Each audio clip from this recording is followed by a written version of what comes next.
Today is Monday, August 10th, and this is Issues and Ideas on KCBX. We take you behind the news and into local culture to help us better understand this beautiful and complex Central Coast that we all share. I'm Gabriela Fernandez. More than a decade after the Refugio oil spill, offshore oil production has resumed off the Gaviota Coast under Sable Offshore. The restart has sparked a growing legal and political battle over whose authority it is to regulate the project, and whether the company's claims about lowering costs and reducing imports are true. In today's episode, I spoke with UC Santa Barbara political science professor Paasha Mahdavi about his research on Sable Offshore's claims. So they made this claim that increasing production from the Santa Ynez unit would displace the oil that's coming in from abroad. So what I found is that that's simply not true. And the reason for that is primarily economics. Then we touch on how federal and state budget cuts are expected to reshape healthcare coverage for millions of Californians.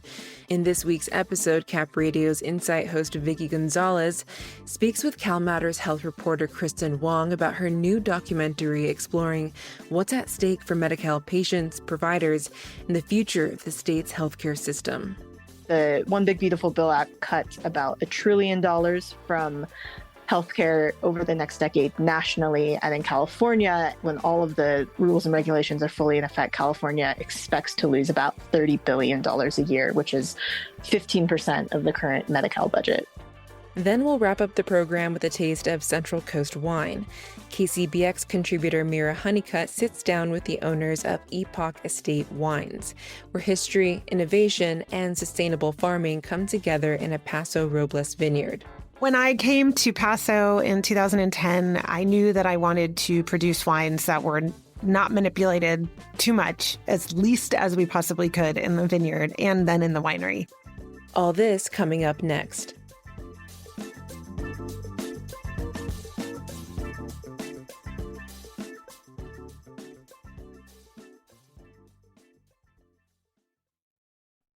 Questions about energy, economics, and government authority are colliding on California's Central Coast.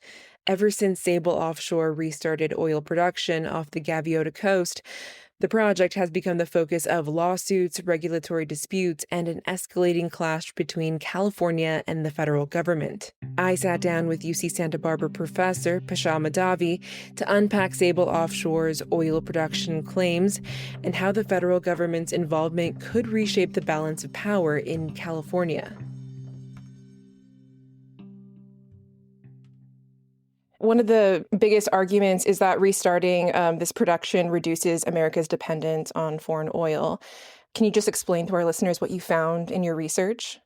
So Sable Offshore has claimed that if it were able to restart production from these platforms that are in the what's called Santa Ynez unit in federal waters, off the coast of Santa Barbara, Gaviota specifically, they've claimed that restarting oil production from there would effectively replace or displace oil that's being imported to California.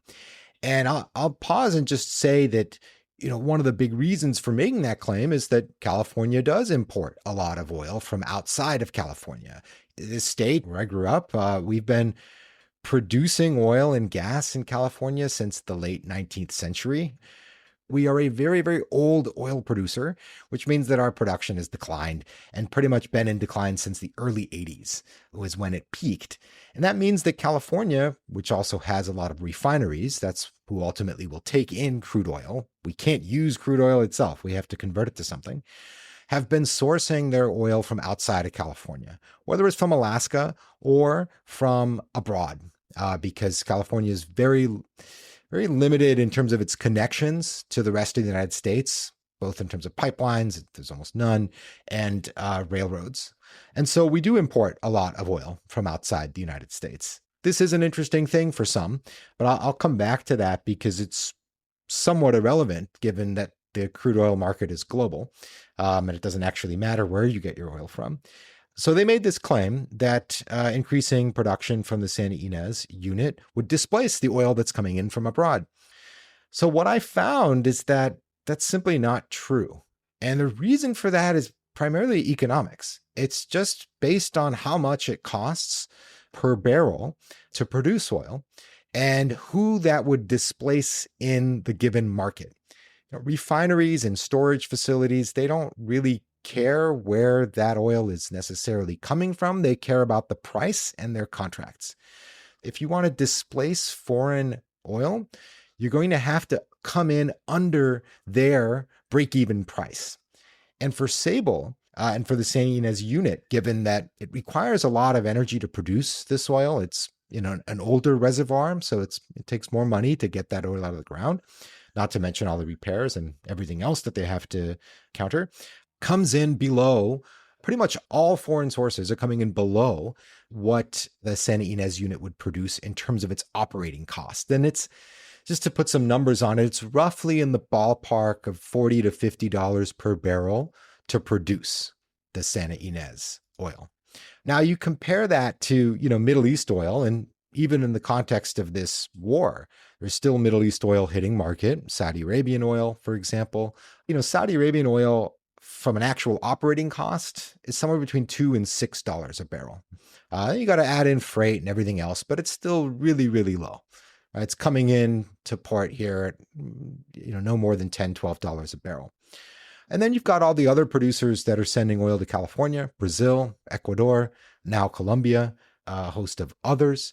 And still, the oil that Sable's producing is more expensive. So the only thing that it's beating out is Canadian oil that's actually sent to California via rail.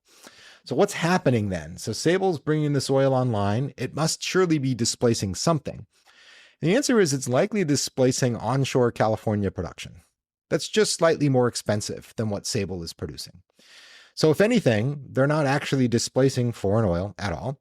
They're displacing domestic oil. Okay, that's the most likely outcome.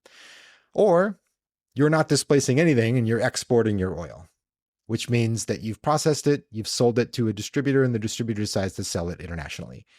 But what's definitely not happening here is any displacement of foreign oil based just on the numbers alone.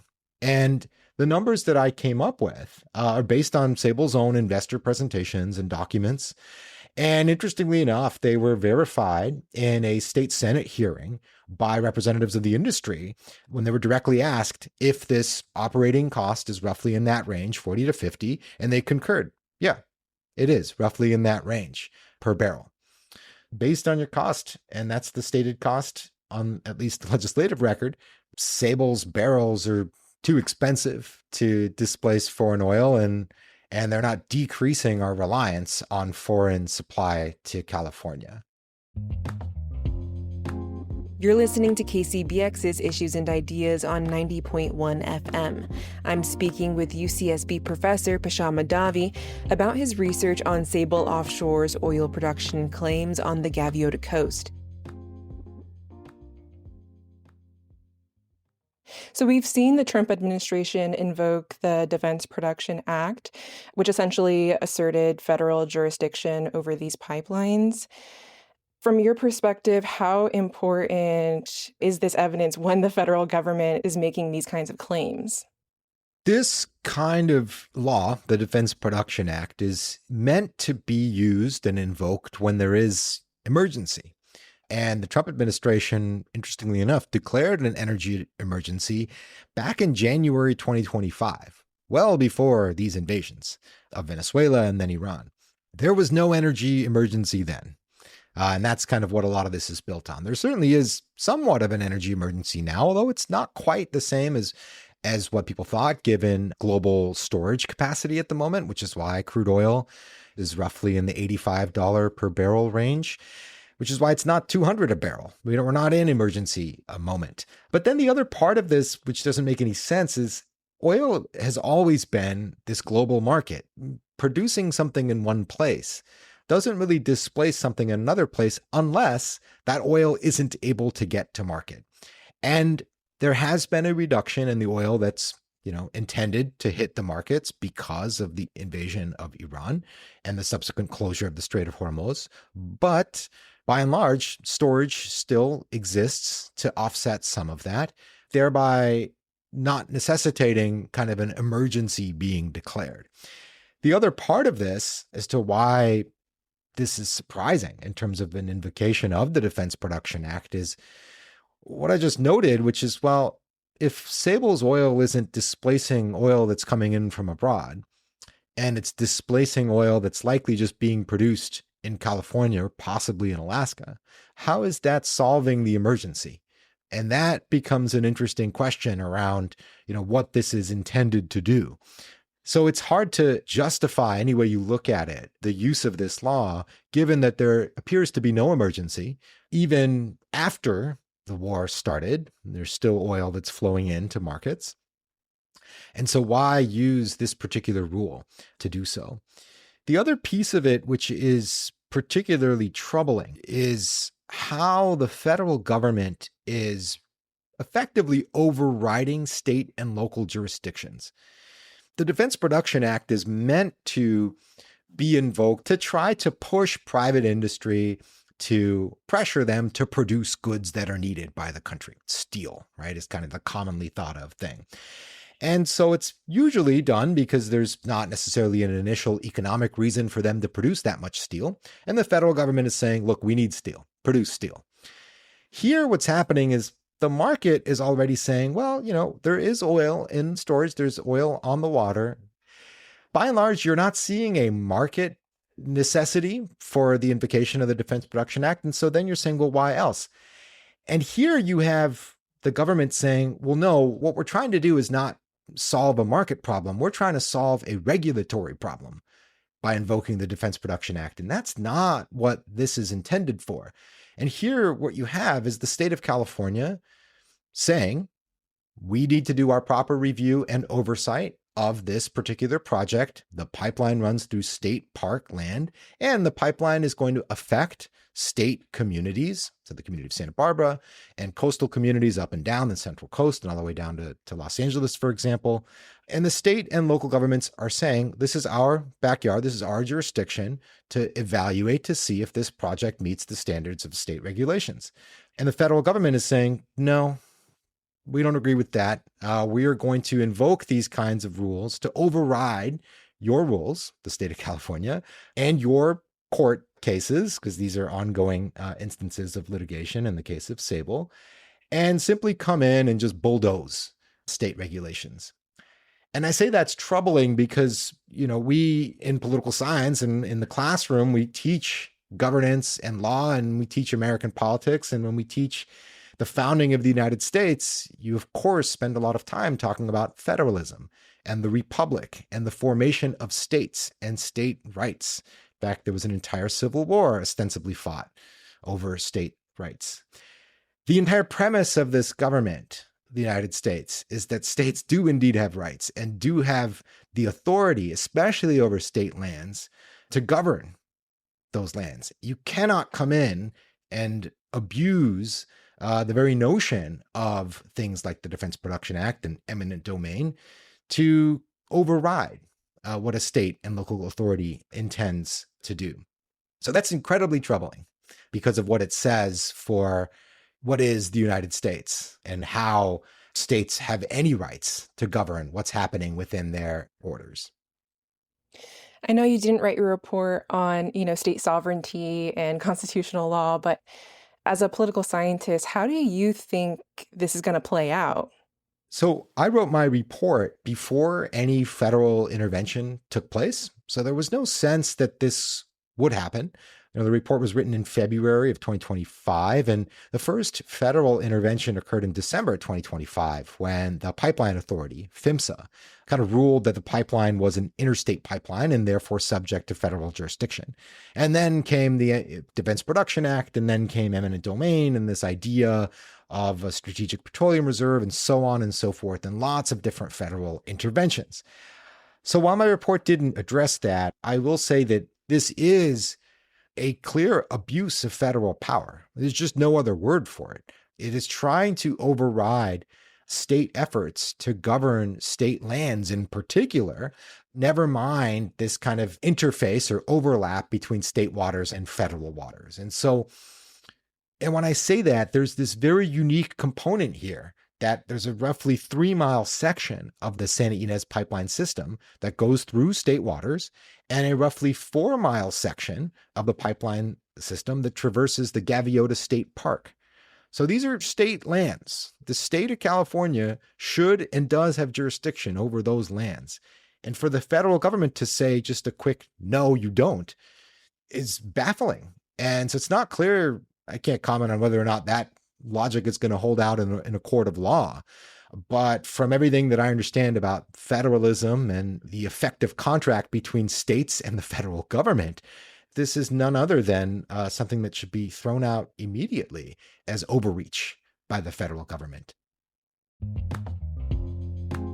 You're listening to KCBX's Issues and Ideas on 90.1 FM. I'm speaking with UCSB professor Paasha Mahdavi about his research on Sable Offshore's oil production claims on the Gaviota Coast. Why do you think this fight matters so much to them, Sable and the federal government? Well, there's two pieces to this. One is it's part of a broader agenda by the Trump administration to increase the production of fossil fuels, come hell or high water. And quite literally both of those, right? Both of those are consequences of climate change.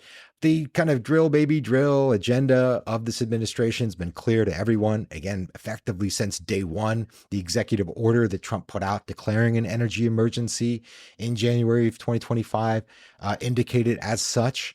And so when viewed from that lens, this project fits the bill as one way that the federal government can override everything and increase oil and gas production, even when there are lots of, just the countless number of red flags in this particular case. But this applies elsewhere. This applies in Alaska. This applies in the Gulf of Mexico, off the coast of Florida. This applies to so many other places where the federal government is coming in and saying, nope, we're going to ramp up oil production, gas production, coal production, let's say, irrespective of what states, localities, or anyone else has to say about it, and even the federal government beforehand. So it is part of that particular approach that this administration has. And, the administration has been effective in doing that, unfortunately. Just recently, the annual statistical review of energy was published by the Energy Institute, which used to be published by BP. It's kind of a 75-year endeavor that has been providing data about energy issues, globally on oil, gas, coal, and in fact, other energy sources, has noted that the United States, as a result of kind of the Trump administration's activities, has not only increased oil and gas production as it is intended, but when paired with everything else, has increased the emissions from greenhouse gases at a moment when everybody else is declining and when the United States itself had been declining. And so the administration has been successful in that agenda to ramp up fossil fuels, and we will pay the price when it comes to the impacts on the climate, not to mention the local environment. Now, the other reason is likely based on interactions that have been reported by the media between Sable Offshore and members of the U.S. government to try to prioritize this particular project. There are some cases actually ongoing regarding those interactions, so it's yet to be seen the implications of those, but it does suggest that there was some fast tracking of this particular project.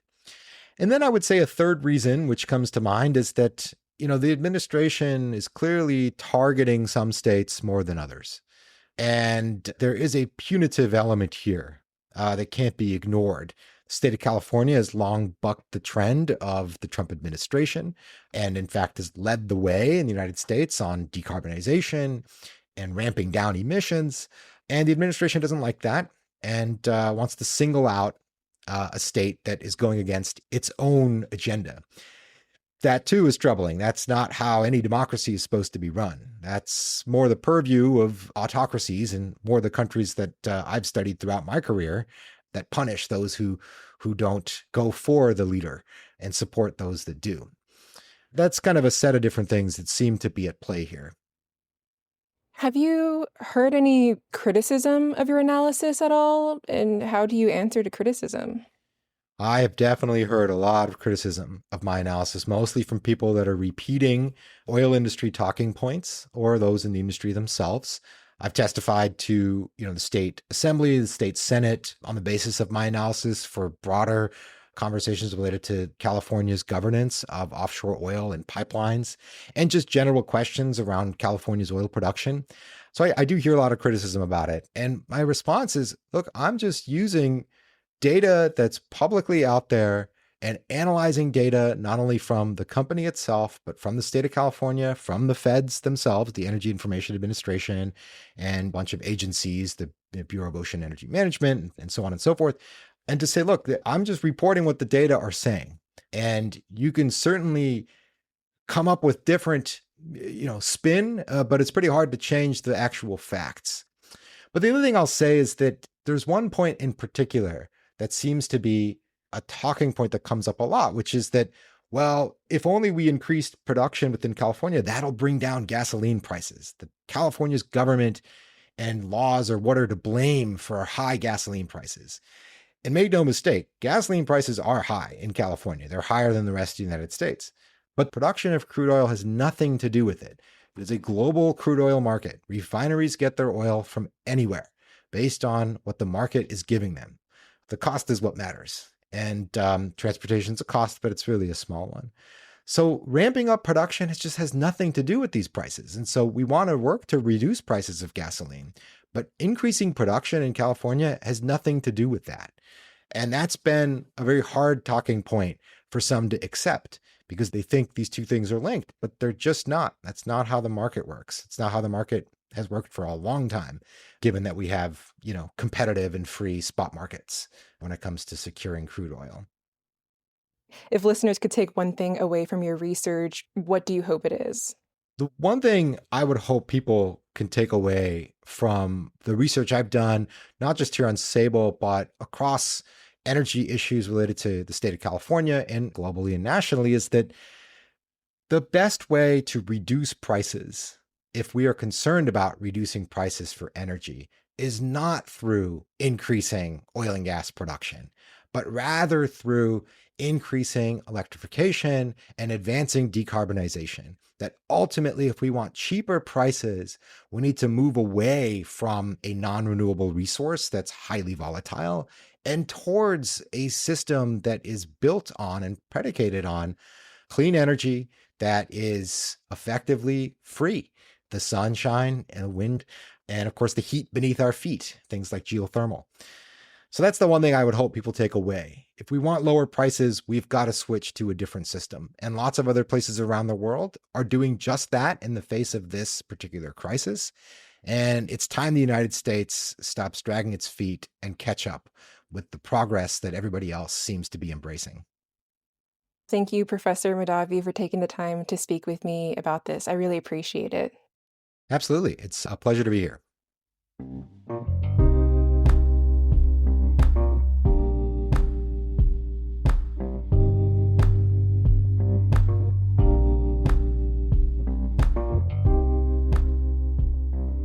You're listening to KCBX's Issues and Ideas on 90.1 FM. And now back to the show.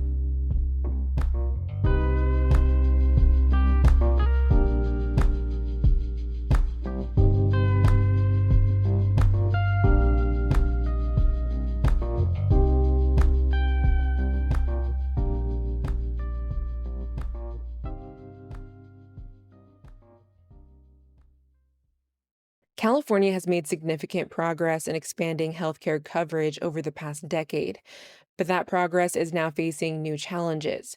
Federal Medicaid cuts and state budget constraints could leave millions of Californians without insurance in the years ahead. From Sacramento, CapRadio's Vicki Gonzalez speaks with CalMatters health reporter Kristen Hwang about a new documentary examining what's at stake for patients, providers, and the state's healthcare system. For more than a decade, California made major strides in getting more people health insurance coverage, thanks in large part to the expansion of Medi-Cal, the state's version of Medicaid, which provides insurance to millions of residents who are low income or have disabilities. And just 2 years ago, the state was close to providing universal coverage with a 95% insured rate. But that coverage is now facing an uncertain future. With major cuts passed last year by the federal government, state, and California putting its own restrictions in place as it faces budgetary challenges. And these changes could cause millions of people to lose coverage over the next several years. A new documentary from the nonprofit newsroom CalMatters, which partners with public media stations across the state, is exploring the human toll of those cuts. CalMatters health reporter Kristen Hwang joins us now with that reporting. Welcome to Insight. Hi, Vicki. It's great to be here. So there have been many changes to Medi-Cal after the Affordable Care Act was passed in 2010. How did this help expand coverage? Walk us through a little bit. The original Medi-Cal or Medicaid federally program had a lot of restrictions to it. And one of the biggest restrictions was that if you were a low-income adult, but you did not have children, you did not qualify for this sort of public insurance program. And one of the massive expansions that the ACA allowed states to do was to insure these, they call them childless adults. It also slightly bumped up the poverty level that allowed people to qualify for the program as well. And as a result, in California, there were about 5 million additional people who previously were completely uninsured who were able to gain insurance through this program. Wow. So that is a significant expansion, given that there's, some 40 million Californians in the state. One of the people you spoke with for your documentary is Ramont Means, and he's telling you about his experience and struggles finding coverage. We're going to take a quick listen. I don't have the luxury of taking off work, going to the doctor without it affecting my income. Today was an example of that. Because I wanted to go to the doctor, I had to miss work. Everybody knows the game in California. You want your check or you want benefits. You can't have both. So I'm on Medi-Cal. What did you learn from Ramont and these really difficult decisions he's weighing between working and healthcare? I think that Ramont's personal situation is one that is fairly common among people who have Medi-Cal health insurance. We're actually, as part of this project, sort of soliciting additional stories from people who are Medi-Cal enrollees and have gotten people already, even after just a day, saying similar things to Ramont. Ramont himself, he works 2 minimum wage jobs. He works 7 days a week, but because neither job is full-time, the employers are not required to give him benefits. And so we talked at length about how if he makes even just a little bit more money, he gets kicked off the Medi-Cal health insurance program, but it's not enough money to actually afford to be able to pay for private health insurance out of pocket. So it's kind of this gap that I think a lot of people find themselves stuck in. Given that there was this large expansion that you just walked us through after the Affordable Care Act, from what Ramont told you, what was the Medi-Cal system like before 2010 compared to today? California has made a lot of expansions to the Medi-Cal system that include both expanding access to those 5 million people that I mentioned and to improving benefits and the quality of care that's actually offered as well. Ramont told me and shared with us in the documentary that before the expansion, the system was extremely bare bones. And it was kind of like essentially pregnant women and people with disabilities and children were the only ones who could get health care. And it was a lot harder as well to find a doctor or see a specialist. And he shared with us that really sort of tragically, his wife, who passed away when she was 31. She had just given birth to their 3rd child. And she started experiencing some unusual symptoms and just couldn't get to a doctor, couldn't see a doctor at all. And she ended up passing away from cervical cancer, which is a cancer that has a very high survival rate if it's caught and treated early. Oh, wow. That is just tragic and so frustrating. Fast forward to today, that was in 2008. This system is far from perfect, but in Ramont's experience, is it better today compared to back then? He says it is better today. That quite frankly, that he believes that today his wife would still be alive if she had access to the care that he and his children have access to now. It is certainly not perfect. I think people always have complaints about any kind of government program or what it may be even people with private insurance have complaints about wait times and things like that. But he says the access is a lot easier. People can see specialists and you're, I think just taken a little more seriously as a patient as well. So what are the limits or the requirements for someone to be on Medi-Cal today? In California, you have to make less than 138% of the federal poverty level. I think that's about $22,000 for an individual. I'm not sure what the sort of family equivalent is.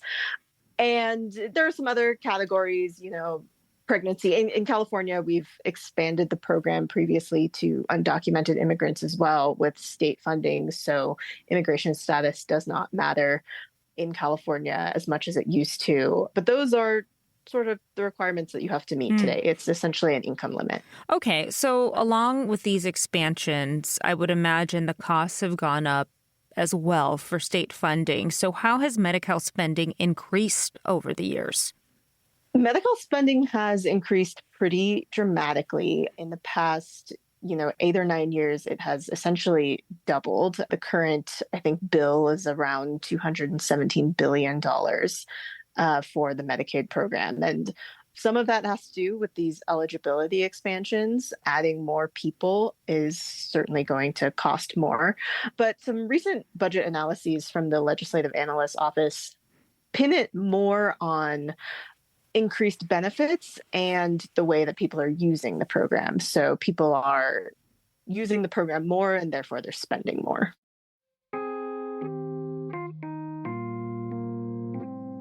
You're listening to KCBX's Issues and Ideas on 90.1 FM. And now back to the show.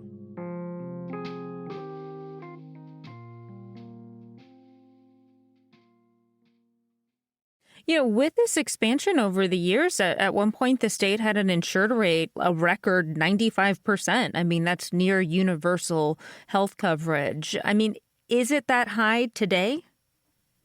I think it's dropped a little bit, a couple of percentage points maybe in the past 2 or so years since I believe it's 2024 when the state hit 95% insured.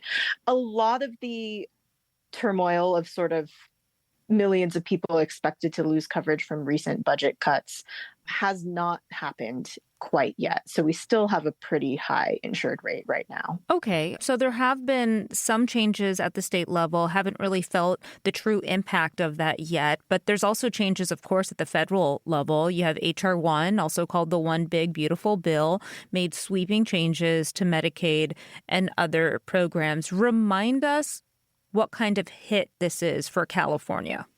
H.R. 1 created huge financial problems for California. And some of those problems are future problems and a little bit is happening right now. But the One Big Beautiful Bill Act cut about $1 trillion from healthcare over the next decade nationally. And in California, when all of the rules and regulations are fully in effect, California expects to lose about $30 billion a year, which is 15% of the current Medi-Cal budget. I mean, you interviewed UCLA researcher Mark Peterson, and he described the impact to you. Let's take a quick listen. And for the first time in history, through explicit policy choice, we are now boosting the percentage of the uninsured population in the United States. You talked to so many voices in your documentary. I mean, what have you learned about who are the people that will be hit hardest by these cuts? Low-income people are going to be hit incredibly hard by these cuts. I think one of the points that Mark Peterson was trying to make there is that a lot of the way that H.R. 1 is enacting the cuts is through changing eligibility requirements and requiring all of these people who got insurance through the Affordable Care Act expansion, those 5 million people, to comply with work requirements. And other states across the country in the past have sort of experimented with work requirements. And so there is evidence and research, and most of them have also reversed those work requirements as well, because they didn't really work. They did not increase employment, and the evidence is that it's people who qualify for the program who just kind of get caught up in bureaucratic errors and missing pieces of mail and things like that who end up losing insurance. And so that really is the population that's going to be hit the hardest and certainly hit first. Yeah, and as we've learned, we've talked about this a lot on Insight, is that, you basically don't do preventative screenings and you don't check things before they get worse. And I think about Ramont, who you interviewed in your documentary, talking about his wife and believing that she would have been alive today if she had better health coverage compared to back in 2008. You also spoke with a physician assistant, Jesse Hoagland, talking about the importance of having insurance. Let's take a listen. When someone does not have insurance, it really comes down to what can they afford. If they cannot afford insurance, can they really afford these medications? If I had someone who was having abdominal pain or pelvic pain and I needed them to do an ultrasound and I know I couldn't wait 6 months, I would have to send them to the emergency room, which is even more expensive than just getting the ultrasound. Yeah, and we're regularly reminded that Medi-Cal and these cuts, because people will be forced to use the emergency room, it's going to impact healthcare, even if it's private insurance. I mean, what do the impacts on the local level look like when you were talking to physicians and going into hospitals? What are they weighing right now? I think they're weighing both system-wide impacts of they're going to have a lot of patients that they simply being able to take care of them is going to be a lot more limited.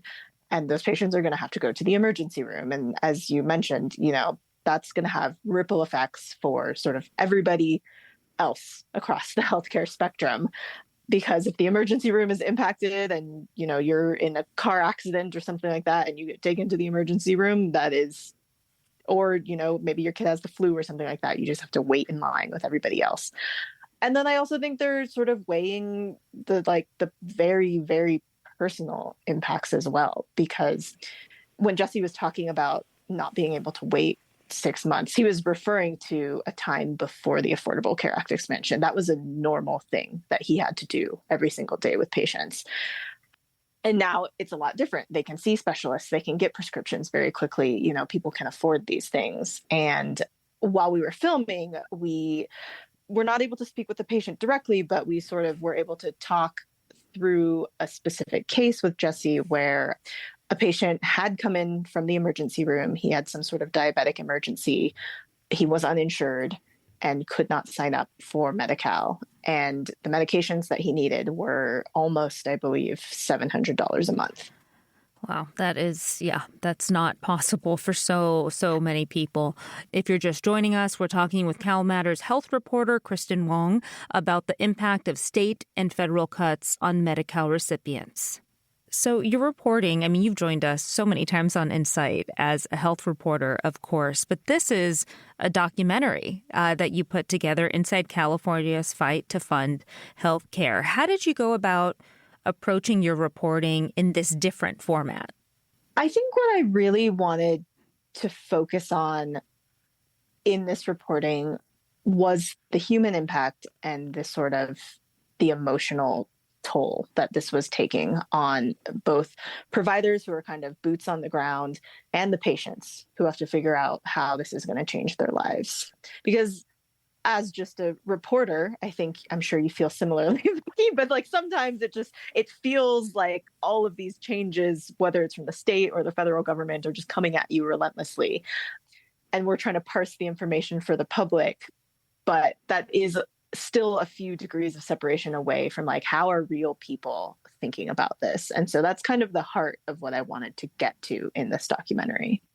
Was it difficult to get people to talk about this, or did they just want to shout it from the rooftops? I think at the beginning, it was more difficult to get people to talk about this because we started reporting before H.R. 1, the One Big Beautiful Bill, had passed in Congress. And at the time, there were also a lot of universities and even clinics and public health departments getting grants cut. And a lot of people were pretty, hesitant to stick their neck out and say anything for fear that their institution might specifically be targeted for cuts. And so it was more difficult at the beginning, but I think as time rolled on and the cuts became real and people kind of realized now we have to deal with this, people were more willing to speak up.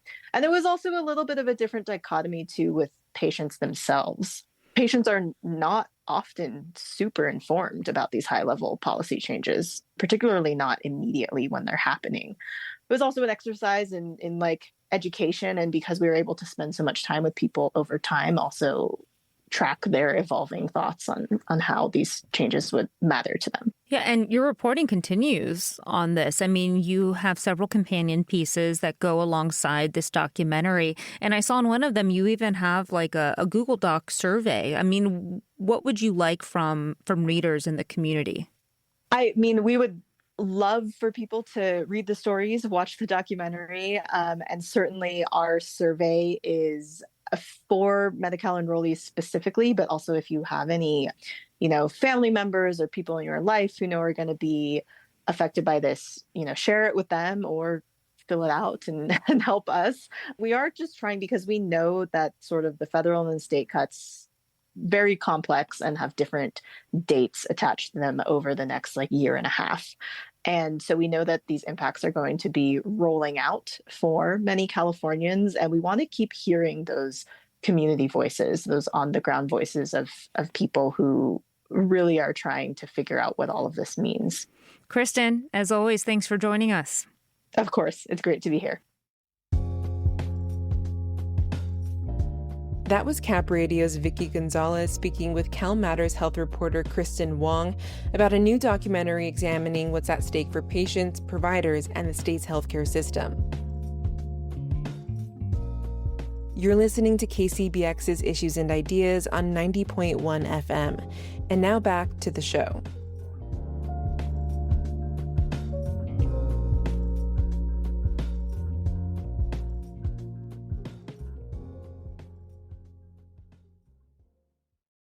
We close this week's program with a story that blends local history, craftsmanship, and the Central Coast wine industry. KCBX contributor Mira Honeycutt sits down with the team at Epoch Estate Wines to talk about restoring its historical property, sustainable farming, and what makes York Mountain a distinctive place to grow grapes. York Mountain is a tiny appellation which received its AVA status in 1983. But its history dates back to 1882, when Andrew York acquired a 120-acre homestead in Templeton, and by 1895 established Ascension Winery, one of the first bonded wineries on the Central Coast. Over time, the winery changed several owners and its name to York Mountain Winery, until Bill and Liz Armstrong rescued the damaged property. At the time, it was officially condemned due to the 2003 earthquake on the Central Coast. In 2010, the Armstrongs established it as Epoch Estate Wines with a vision to preserve the legacy of this historic winery. To talk about Epoch Estate Wines, years-long restoration efforts, and her journey into winemaking is my guest, Jordan Fiorentini, Vice President of Winemaking and Vineyards at Epoch Estate Wines, known for its award-winning Rhone-style wines. She is joined by her husband, Manu Fiorentini. He's founder and CEO of iTech, a winemaking and brewing supplies company in Paso Robles. Welcome to Wine Country, Jordan and Manu. Thanks for having us. Nice to be here. Jordan, you joined Epoch as their winemaker from the start, 2010. Talk about the early years and the tedious process of restoration. Yes, so I actually wasn't the first winemaker at Epoch. There was one before me, but he was only there for a couple years, so sort of in the initial stages of planting the vineyard and making the first vintage. So just get that point out. But we also worked with Justin Smith at the beginning. He was our consultant on the project when we first started. So I was a winemaker in Sonoma County and moved down for this exciting project, and Manu took a chance on the area as well back in 2010. And at that point, Epoch was just two vineyard properties, our Pedorevsky Vineyard and our Catapult Vineyard, which are both in the Willow Creek sub-AVA of Paso Robles. And then we were making our wines at Denner Vineyards. At Denner, there are lots of young, up-and-coming winemakers. Justin Smith was also there. Like Anthony Yont was there. Jacob Toft was there. Scott Hawley was there. Amy Butler was there. I mean, the list goes on and on. It was like, all the stars. So much fun. So it was so great to sort of land in that place with a lot of colleagues that were, similar age, and everyone kind of establishing what their style in Paso Robles would be. when I joined Epoch, I knew that we would be building a winery somewhere. I just didn't know exactly where. So Armstrongs had been looking for a property to have our tasting room and winery for many years. They're incredible people and very patient. So they knew that they wanted it to be the right place.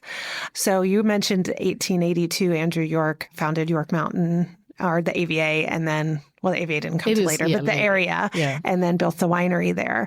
At the same time, a famous Polish pianist, composer, and actually politician named Ignacy Paderewski had come over to the United States to be a concert performer. He loved the U.S. He loved the idea of freedom.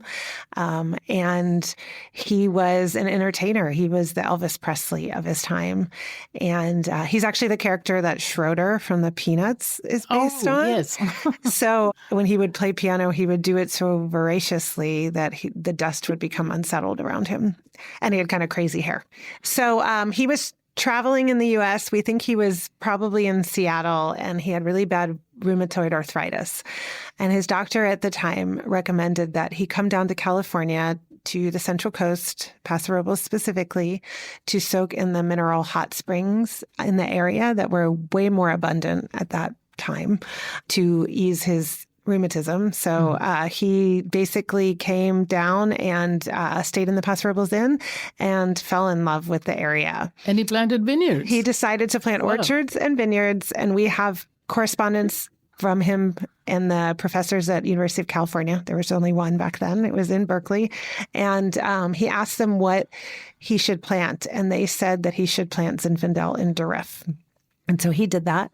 And then he had I think a couple stints at winemaking, not in a specific winery, but then at a certain point, he asked the York brothers on York Mountain, this was probably the early 1900s, to make his wine for him. So the grapes back then, and then again today, travel between the Paderewski Vineyard, which is off Peachy Canyon Road, all the way not really far from York. No, it's not too far, but it's still about a 20-minute drive. And back then, there weren't the same roads.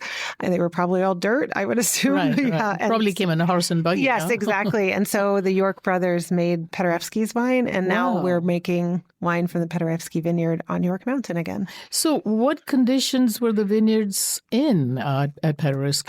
Actually, when we purchased the property, there was maybe a couple vines left that had washed into the creek bed. So back then, they weren't farming on very steep slopes like we are today. They would probably farm on what was easier to farm with horses and without the tractors. So we did find a few old vines. They weren't in great condition, but we had received cuttings from a local person who had taken cuttings from a while back and propagated them. Manu, you were born in Italy. Tell us about your journey to Paso Robles, and where and how did you two meet? It's all about the story of love. You fall in love, you follow your woman wherever she leads you. Well, you're a beautiful couple for those who can't see. This is radio. Oh, wow. This is going in a different direction. Okay. Hey, well, I'm telling the truth. But did you meet here in Paso Robles? We met in Italy. So I am born and raised in Italy, but moved between Rome, just above Milan, most of my youth, and eventually landed back to Tuscany, where my family from my father's side has had land for a long time. It's a big hunting retreat. They used to grow tobacco, grapes, had big cows for meat production and milk. And eventually, here I am in the year 2000, moving to be close to him and work in the sales of equipment. And one day, my dad calls me at work and says, "What are you doing for lunch?" And then the big journey of following this woman has begun. Oh. I was working an internship at Antinori Winery in Florence. And you drew him here? I did. Or he followed you here? And through friends of friends, I knew of his father. So I contacted him when I had some time during harvest, and he invited me to the property and to have lunch. And then he invited his son over too. And then that's how we met. That's cool. If you're just joining us, this is Wine Country, and I'm Mira Honeycutt. My guests today are husband and wife team of Jordan and Manu Fiorentini. Jordan is vice president of winemaking and vineyards at Epoch Estate Wines, and Manu is founder of iTech, a winemaking and brewing supplies company. So, Jordan, there are various vineyards. You talked about Paderewski, Catapult, and the third one, York Mountain. Of course, on the property. Yes. Yeah. Talk about your farming practices. That's a great question because I'm super excited to report we are in transition to organic farming at the moment. But when I came to Paso in 2010, I knew that I wanted to produce wines that were not manipulated too much, as least as we possibly could in the vineyard and then in the winery. But I didn't really know what that meant until I started farming on the property. So it's a difficult landscape, especially in some vintages with the high limestone soils and the shale soils, the windswept hillsides and the crazy diurnal temperature swings. And so once I started farming, I realized that I needed to follow some tenets that weren't things that I had known so much about before when I was in Northern California. So I looked to biodynamics and organics to bring some life to the soils so that we wouldn't have to fertigate and add nutrients back as much. And then really produce healthy vines that would last a long time and their root systems would go deep into the earth. So we brought Philippe Armenier on in 2011 to help us start biodynamic farming. And we've done that ever since 2011. However, we were never certified. And when you're biodynamically farmed, you're basically organically farmed as well. But again, we weren't certified. And so as time has moved on and the market has shifted, I realized it wasn't enough to just say we were following these principles. We actually had to, put a stake in the sand and get certified. So that process began earlier this year with my amazing team. And because we've already been following almost all the principles anyway, we'll have our complete organic certification in August of next year. Some of our blocks are already completely certified. And then in August of next year, all 3 vineyards at Epoch will be CCOF. And then we're also looking to do the regenerative organic. Yeah. Well, that's the next step, So what's the total planted? About 140 acres. Between the three. Yeah. And they're all going to be turned into certification. They're all in CCOF, yes. Yeah. So Manu, tell us about iTech. You import, right? Correct. Yes, I'm an importer, distributor of equipment. So when we moved to 2010, it was, of course, a big leap of faith to come to a new area. How did you start that? When we moved from the East Coast, so Jordan and I met in Italy 2002, eventually 2003. I'm living with her in Georgia on the East Coast. Her family had just started a vineyard and winery. And to eventually understand vineyard and winemaking, we were both alongside with Jordan's father, helping out in every aspect of the business. And eventually, turns out most of the equipment you buy to make wine is either made in Italy or France. If you buy equipment for brewing, probably mostly German. But nonetheless, I remember my father-in-law saying, hey, you're Italian, figure out this manual. And all the manuals for the equipment was in Italian. So I became in charge of maintenance for the press, for the distemmer, for the bottling line, and everything else, of course, you do in a business with your family. And eventually moving to California in 2007 for Jordan's job at Chuck Hill Estate Winery in Hillsburg, we really didn't know what to do because I'm thinking if she's working in the wine industry and we have a child at that point, 2 years old, our daughter, maybe I shouldn't be in the wine industry because that way when she's busy at harvest, I can do something else and not also be busy at harvest. Right. But short-lived expectation because she says, you speak Italian, French, English, a little bit of Spanish, you know all this equipment, and you've done sales your whole life. Maybe you should be a vendor in the equipment side of things. And so she sparked the idea. The idea. And so eventually we reached out to the company. We had purchased a bottling line back in the day on the East Coast. And turns out they had an office right in Windsor, 2 miles away from Hillsburg. And we eventually met, and that was my career start in the equipment sales side of things. Yeah. And 2010, we moved down to Paso, started my own LLC, began with equipment for an Italian company that mostly produced filters and presses, but really everything else. And at the same time, with a French company making some of the most prestigious oak barrels. Not within even a year, I decided this should be really just of my own and I can add on things that can make sense. And one was the terracotta amphora, which are from Impruneta, right outside of Florence in Italy. Mm-hmm. The beginning of that was, I wish I could do what my wife wants first. If she likes the product, then everyone else around, all the other winemakers might understand the benefits and see the results. And the challenge was you start nonetheless with new products you may not be used with. And I was given Oregon, Washington State, British Columbia to cover. And so I had to make a lot of new friends and meet a lot of winemakers, understand every wine region, different climate and soils.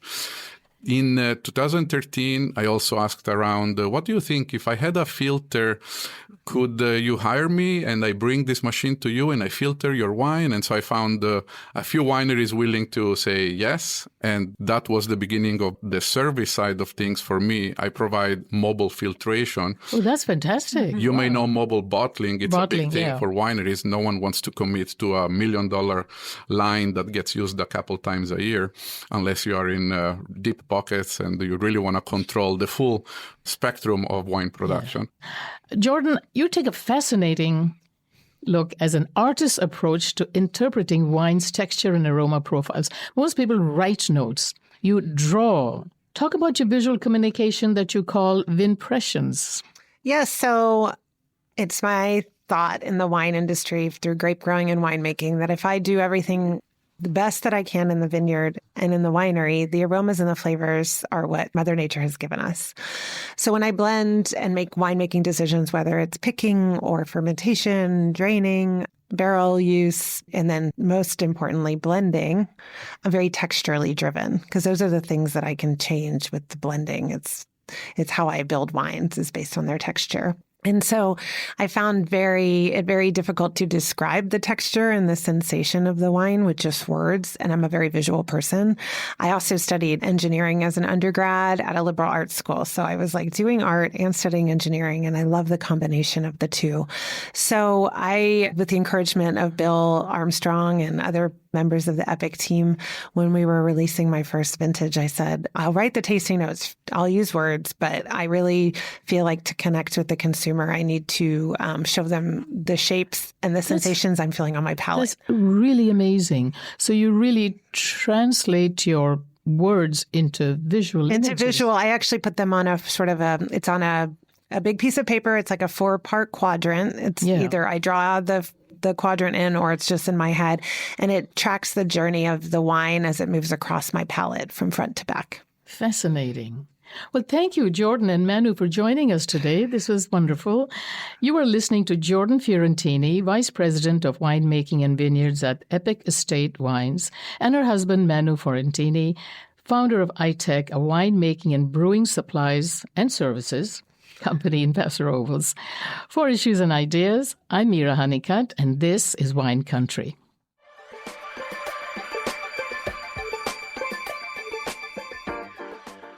And that'll do it for this week's show. Our theme song is Soul Sync by Ketsa. You've been listening to Issues and Ideas on KCBX 90.1 FM in San Luis Obispo. Thanks to everyone who contributed to this week's program, the team at CapRadio's Insight, and Mira Honeycutt. Today's show was mixed and produced by Emily Harris. Monica Lopez is our executive producer. Brad Kyle is the operations assistant. And I'm this week's host and KCBX assistant news director, Gabriela Fernandez. See you next time.